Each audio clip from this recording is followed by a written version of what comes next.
우리는 급변하는 시대 속에 살고 있습니다. 사람들의 가치관 그리고 삶의 방식이 급변하고 있습니다. 그래서 사람들은 생각하기를 모든 것이 다 변하는 것이라고 생각합니다. 아닙니다. 변하지 않는 것이 있습니다. 그런데 여러분, 변하는 것에 우리의 삶의 기초를 두고 살잖아요. 그것이 흔들릴 때마다 흔들리는 인생을 살 수밖에 없는 거예요. 그런데 변하지 않는 것에 우리의 삶의 기초를 두고 살면은요, 어떤 상황 속에서도 평안을 누릴 수 있는 것입니다. 베드로전서 1장 24절 25절은 이렇게 말씀하고 있어요. 함께 읽어요. 모든 육체는 풀과 같고 그 모든 영광은 풀의 꽃과 같으니 풀은 마르고 꽃은 떨어지되 오직 주의 말씀은 세세토록 있도다 하였으니 너희에게 전한 복음이 곧 이 말씀이니라. 모든 육체, 모든 영광도요, 말 그대로 풀의 꽃과 같이 다 시들어지고 떨어질 때가 있다는 거예요. 왜? 다 변하는 것이기 때문이에요. 그런데 변하지 않는 것이 있어요. 하나님의 말씀이에요. 말씀은 세세토록 있습니다. 아멘. 그리고 말씀이 복음입니다. 말씀이 복음. 에스겔 37장을 보면 하나님께서 에스겔 선지자를 해골뼈가 가득한 골짜기로 인도하십니다. 그리고 그 뼈들을 향해서 말씀을 대언하게 하십니다. 너희 마른 뼈들아 여호와의 말씀을 들을지어다. 에스겔 선지자가 뼈들을 향해서 말씀을 대언하자 막 뼈들이 연결되어지고 힘줄이 생기고 그리고 살이 오르고 가죽이 덮이고 생기를 향해서 명했더니 생기가 들어가서 큰 군대를 이루게 되어집니다. 말씀이 살리는 능력이었습니다. 김남준 목사님이 쓴 책에 있는 간증 하나를 여러분들에게 소개하려고 합니다. 원인을 알 수 없는 이상한 병에 걸린 중년 신사 한 분이 있었어요. 여러 병원들을 다녔고 좋은 의사들을 다 만나보았는데 신경성 질환이라는 진단 외에는 별다른 소견이 없는 그런 병이었습니다. 낮이면 불안하고 초조하고 밤이면 누가 막 목을 조르는 것 같아서 가슴이 답답해 잠을 이루지 못하는 그런 병이었습니다. 그 병 때문에 오랫동안 다녔던 직장마저 이 사직을 해야 되는 그런 상황이었습니다. 어느 날 그의 처지를 딱하게 여겼던 한 친구가 독실한 기독교 의사가 진료하는 정신과를 소개해 주었습니다. 그가 만난 의사는 젊은 의사였으면서 친절하고 아주 친절하고 겸손했습니다. 마음을 기울여서 자신의 이야기를 들어주는 친절한 의사의 태도에 1시간이 넘도록 자기의 마음과 자기의 상황들을 소상하게 말을 했습니다.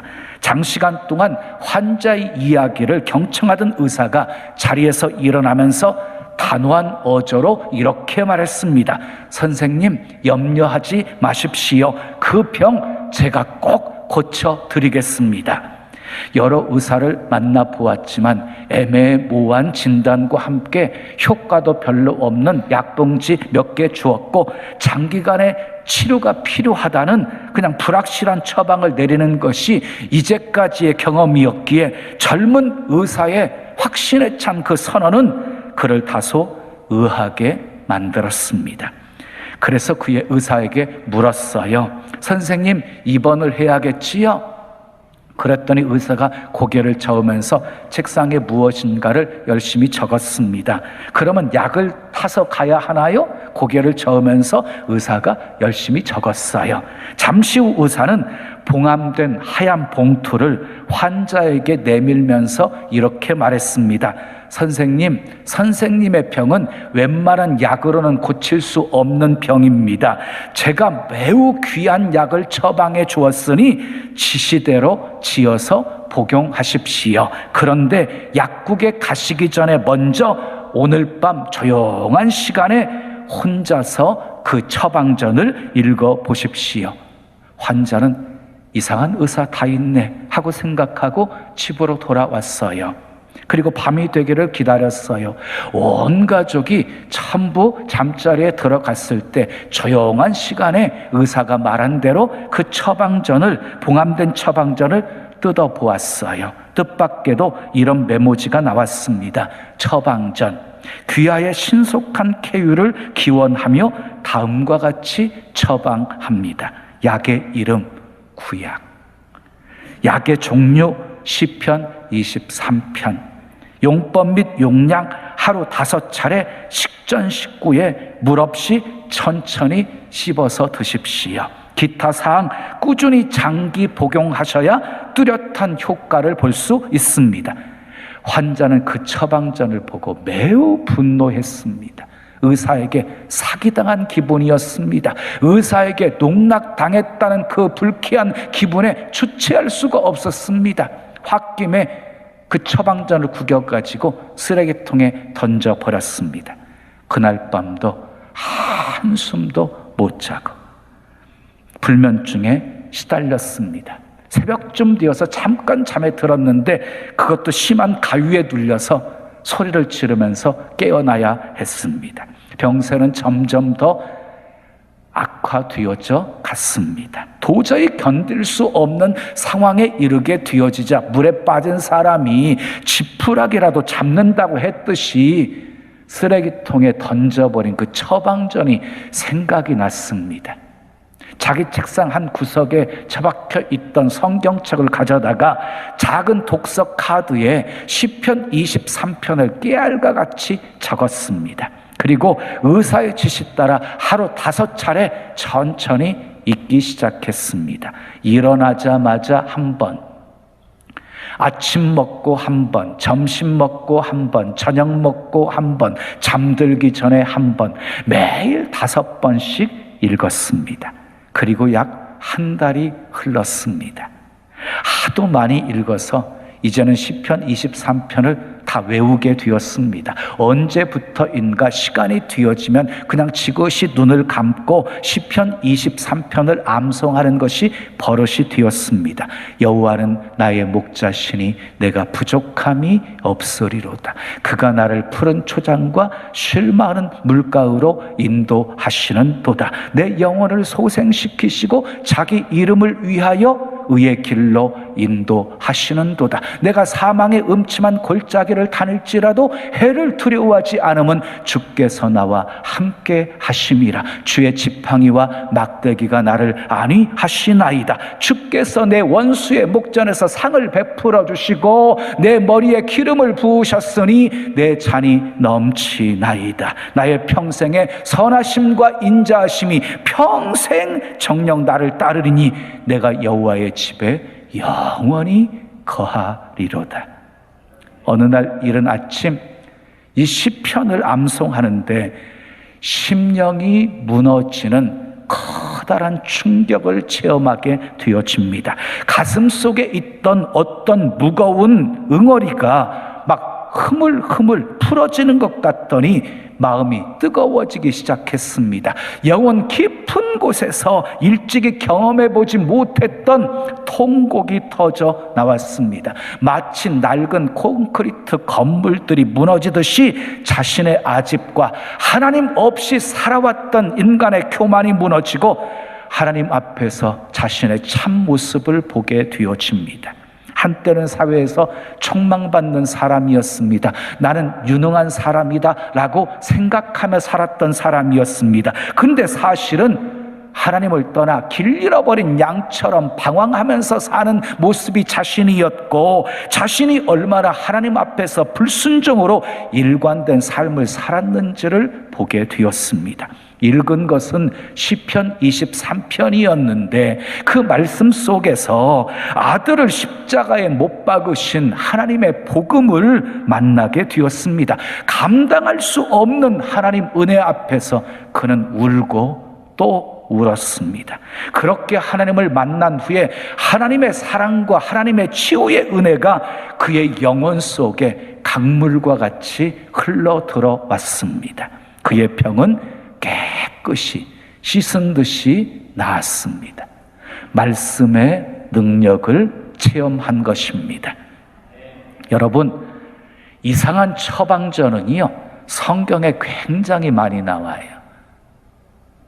원망하다가 이스라엘 백성들이 불뱀에 물려 죽어가고 있을 때 노스로 불뱀을 만들어서 장뒤에 높이 매달아라, 그것을 쳐다보는 자는 살리라. 아주 이상한 처방이었습니다. 여리고성을 하루에 한 바퀴, 7일째 7바퀴 제사장들이 나팔을 보면 소리쳐 외쳐라, 그러면 여리고성이 무너지리라. 이상한 처방이었습니다. 엘리사가 나아만 장군에게 요단강에 가서 몸을 7번 씻으라, 그리하면 깨끗이 나으리라. 이상한 처방이었습니다. 예수님이 앞을 보지 못하는 소경에게 실로암에 가서 눈을 씻으라, 그리하면 나으리라. 이상한 처방이었습니다. 예수님이 베드로에게 밤새도록 그물을 던져 한 마리도 잡지 못했던 베드로에게 깊은 곳으로 가서 그물을 내려라. 이상한 처방이었습니다. 그런데 어떻게 되었습니까?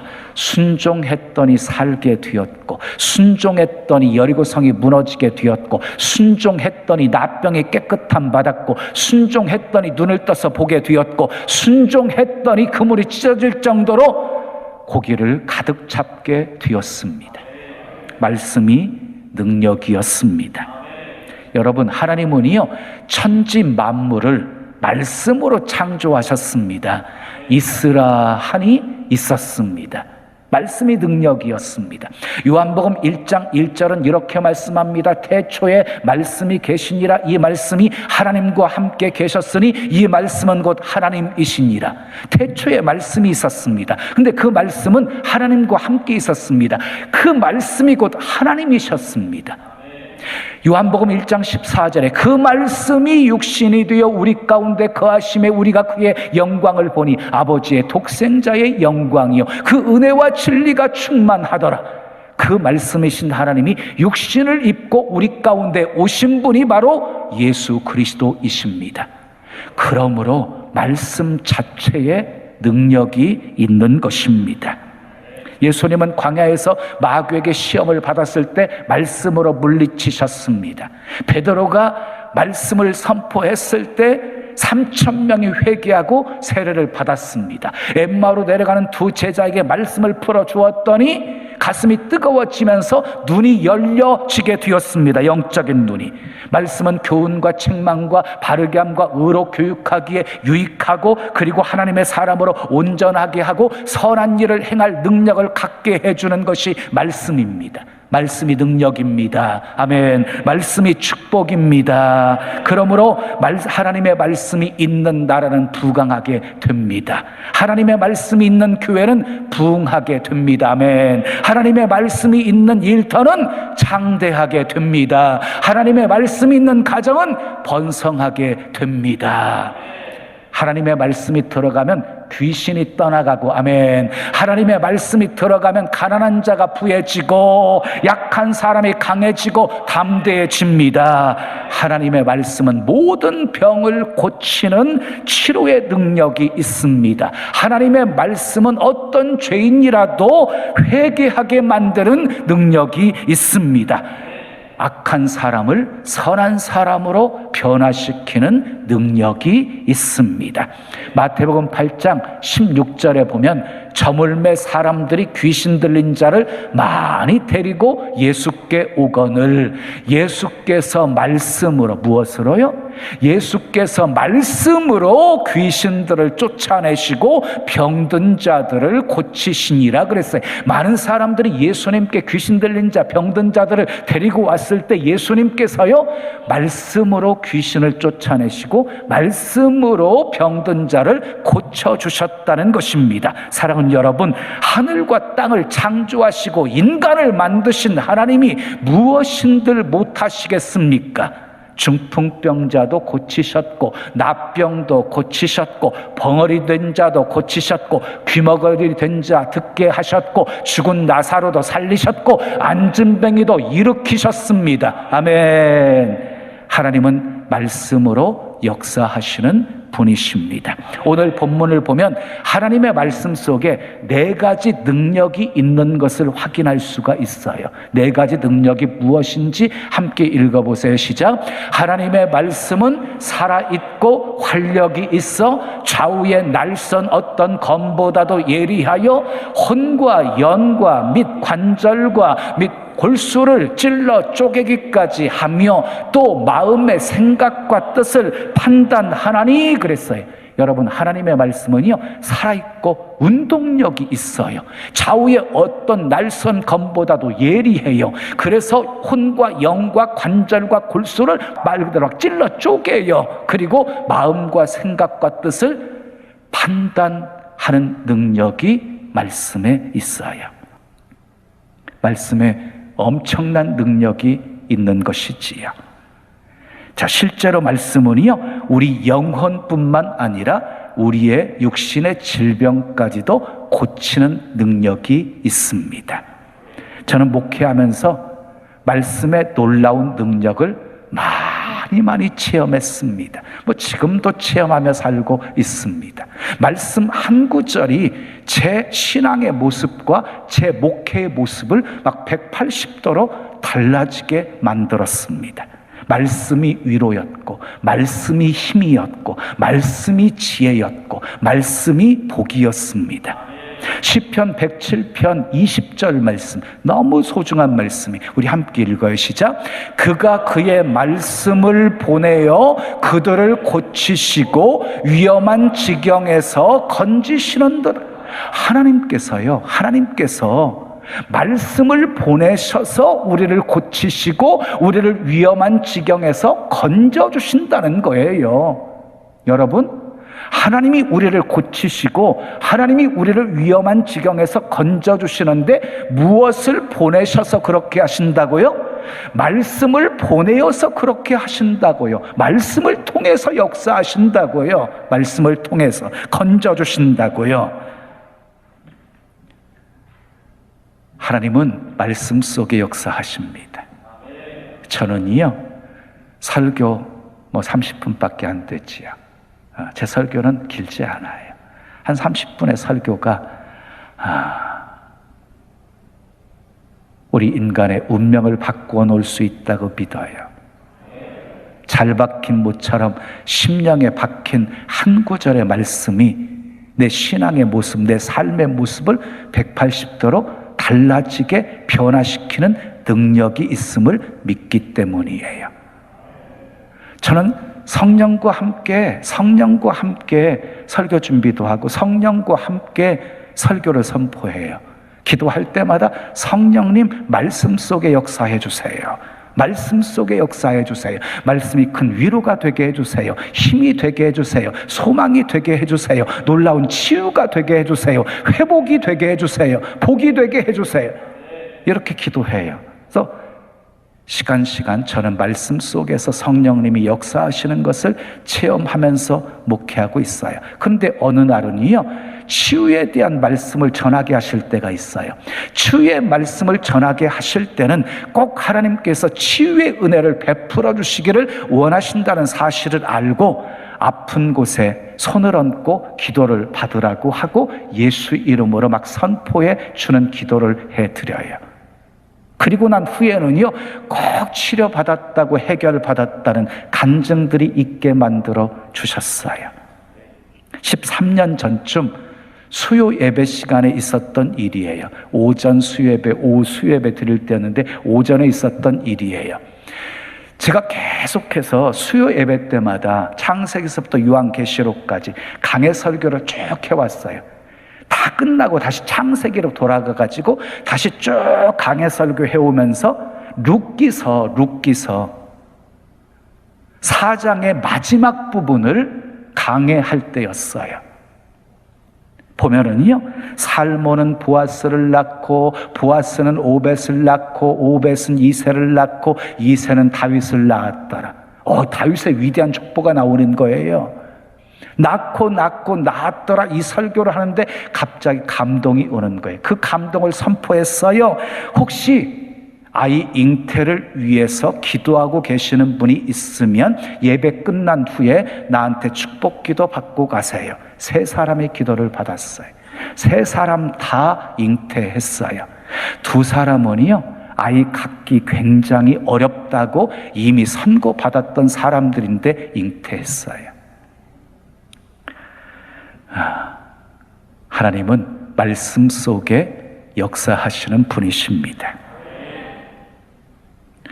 자, 이사야 43장 19절 20절 말씀 함께 읽어요. 시작. 보라, 내가 새 일을 행하리니 이제 나타낼 것이라. 너희가 그것을 알지 못하겠느냐? 반드시 내가 광야의 길을, 사막의 강을 내리니 장차 들짐승 곧 승냥이와 타조도 나를 존경할 것은 내가 광야의 물을, 사막의 강들을 내어 내 백성 내가 택한 자에게 마시게 할 것임이라. 이스라엘 사람들은요, 이 말씀을 읽고 사막의 농로를 닦아요. 부산에서 서울에 이르는 그 거리에 되는 수로를 열어서 갈릴리 호수의 물을 끌어다가 전 땅에 물이 흐르게 했어요. 그 결과 농사가 잘 되고 축산이 잘 되어서 젖과 꿀이 흐르는 땅으로 만들어지게 된 것이에요.